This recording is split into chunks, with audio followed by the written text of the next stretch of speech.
Shalom.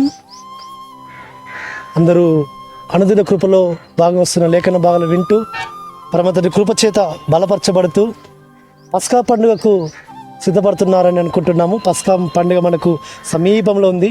ఇంకా 2 రోజులలో మనం పస్కాలో మనం చేయవేయబోతున్నాము. కాబట్టి అనుదిన కృపలో భాగంగా వస్తున్న లేఖనాలను పరమతండ్రి సన్నిధానంలో చూస్తున్న జీవాహారమని మనం భావించి ఆ జీవాహారమును భుజించి మనం బలాన్ని పొందుకుందాం. పస్కా పండుగ సిద్ధపడదాం. అవును, ఇంకా 2 రోజులలో మనకు పస్కా పండుగ స్టార్ట్ కాబోతుంది. పస్కా పండుగలో మనము పవిత్రమైన రీతిలో పరిశుద్ధ రీతిలో చేయడానికి కొరకు ఈ వాక్యము మనల్ని ఏం చేస్తుందంటే ధైర్యపరుస్తుంది, బలపరుస్తుంది, పరిశుద్ధపరుస్తుంది. కాబట్టి అనుదిన కృపలో భాగంగా లేఖన భాగంలో నుంచి నిర్గమకాండం 32వ అధ్యాయములో 34వ వచనంలో పరమ తండ్రి తెలియజేసి వస్తున్నాడు. ఇదిగో నా దూత నీకు ముందుగా వెళ్ళును. అవును, మోషేకు పరమతండ్రి తెలియజేసి వస్తుంటున్నాడు.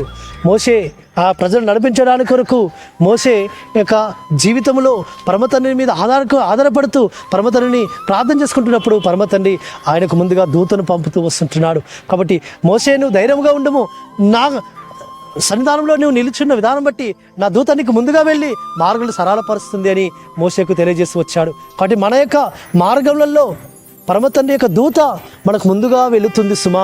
మనం ఆయన యందు విశ్వాసం ఉంచి ఆయన సన్నిధిలో మనం ప్రార్థించుకున్నప్పుడు. కాబట్టి ఆయన పరినిమిత్తము, ఆయన యొక్క పరిచయ నిమిత్తము, ఆయన యొక్క నామ ఘనత నిమిత్తము, ఆయన మహిమ నిమిత్తము మనం వెళుతుంటుంటే మన మార్గంలో అన్నిట్లో మనల్ని కాపాడుటకును, మనల్ని ఆయన భద్రపరచుటకును ఆయన సన్నిధిలో నుంచి దూతలకు ఆజ్ఞాపిస్తాడు. ఆయన దూతలు వచ్చి మనకు కాపుదలిస్తాయి, భద్రతనిస్తాయి, క్షేమనిస్తాయి.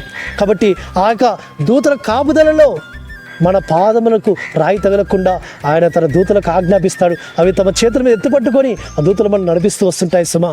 కాబట్టి మోషేకు వాగ్దానం చేసిన తండ్రి మన జీవితాల్లో కూడా ఆ వాగ్దానమును నెరవేర్చడానికి ఆయన శక్తివంతుడు.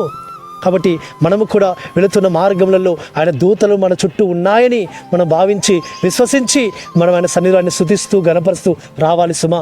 కాబట్టి ఆ విధంగా ఆయన దూతల కాపుదలతో ఎవరైతే నడుస్తుంటారో, ఆయన దూతల యొక్క క్షేమంలో, ఆయన దూతల యొక్క భద్రతలో ఎవరైతే ఉంటుంటారో వారికి ఏ విధమైన హాని జరగదు, ఏ కీడు రాదు, ఏ అపాయం రాదు సుమా. కాబట్టి ఆయన తన దూతలకు ఆజ్ఞాపించి మనల్ని నడిపించే నాథుడు. అట్టి విధంగా పరిశుద్ధాత్మ తండ్రి తన యొక్క కృపను విస్తరింపజేసి తన దూతలకు ఆజ్ఞాపించి మనల్ని భద్రపరచునుగాక. ఆమేన్. ప్రార్థన చేసుకుందాం. పరలోకందర మా తండ్రి, సర్వోన్నత జీవాధిపతి యెహోవానికి స్తోత్రములు.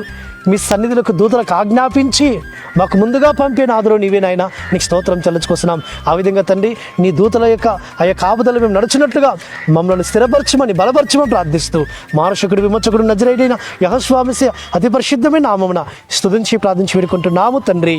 ఆమేన్. మన రక్షకుడు, విమోచకుడైన, మన ఎలోహిమైన, మన అధిపతి అయిన యెహోవా కృప నిరంతరం మనకు తోడుగా ఉండి మనల్ని బలపరచునుగాక. ఆమేన్.